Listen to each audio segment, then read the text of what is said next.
Hi and welcome back to another lesson with me, Greg from Ola English with Greg. Now in today's lesson I'm going to teach you something that many students have a problem with. And the problem is that students are always translating in their head when they speak English. They're always translating from their own language. And this is a big problem if you want to speak English fluently. So if that's a problem that you have too, then this video, my friend, is for you.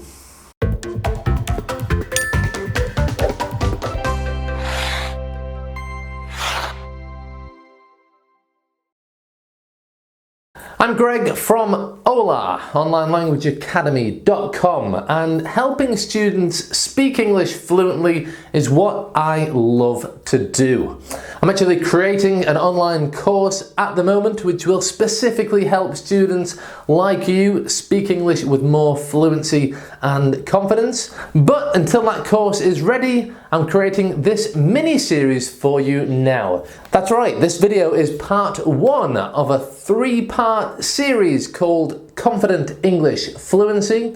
So be sure to watch the other two videos after you watch this one. You can find the links in the description and there'll also be a link at the end of this video. Okay, so what's the problem here? The problem is that you think in your own language when you're speaking English. Why do you do this? Well, it's probably because of the way you learned English. When you were at school, you probably learned a lot of vocabulary lists, huge lists of vocabulary, and grammar rules, which look similar to mathematical equations sometimes. So what's the result of this? Well, probably when you're speaking English and you need a word that you're not sure of, you feel stuck, you feel blocked.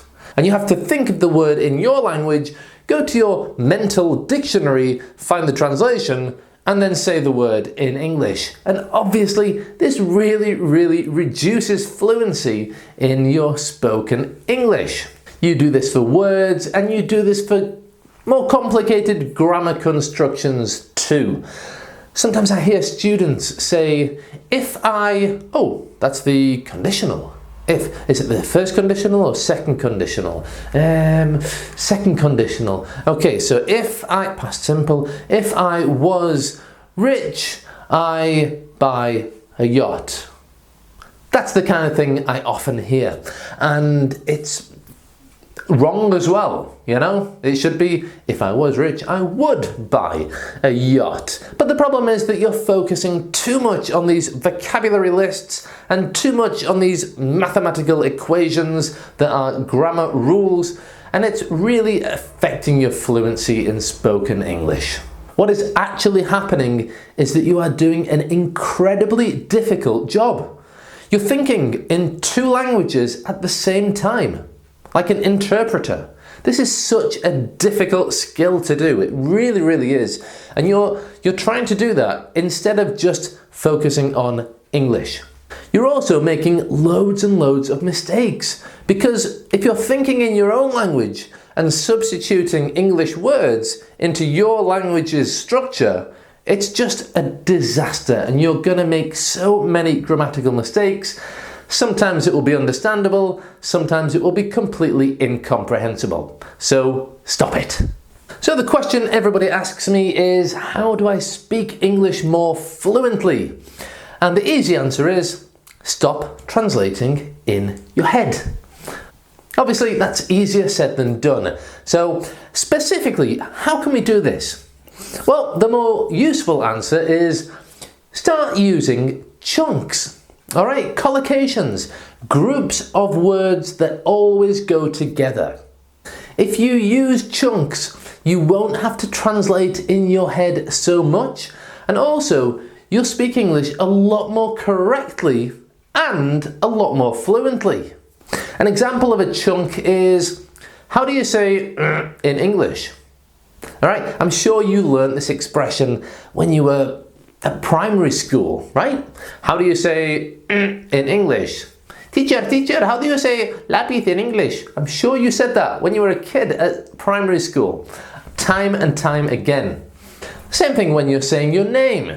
You learned, for example, my name is Daniela, you learnt that when you were at primary school. Okay, you didn't really analyse the grammar, and as a consequence, nowadays you never ever say my name. Daniela? No, you always say my name is Daniela. You learnt it as a chunk, in the same way as you learned how do you say in English as a chunk.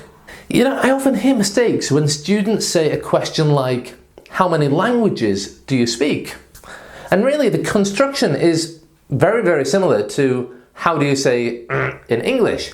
The only difference is that they haven't learned that as a chunk.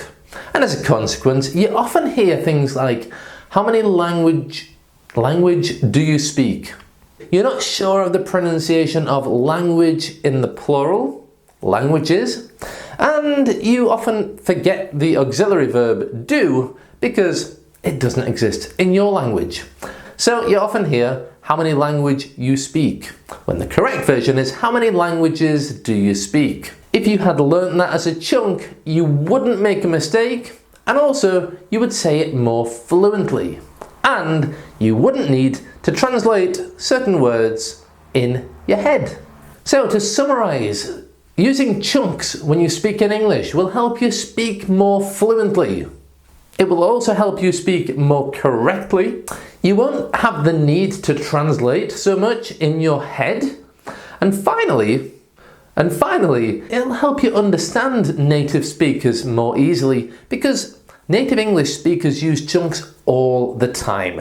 In fact, chunks make up over 50% of spoken English.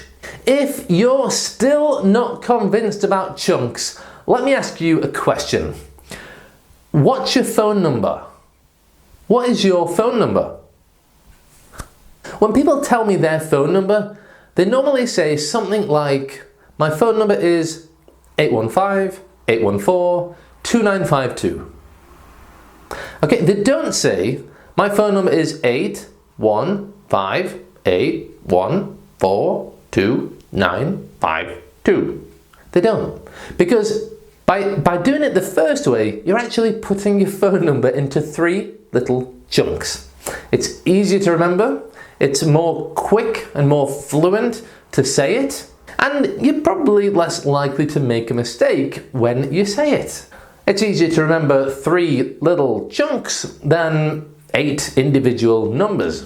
I'm sure you do this with your own telephone number, and I'm sure you already use chunks in your language.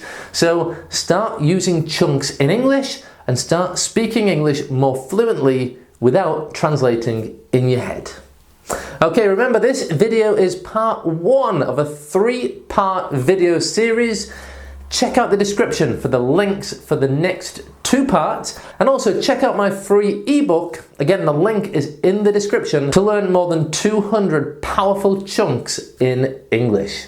Alright, thanks for watching this video, and I'll see you in the next lesson. Bye for now.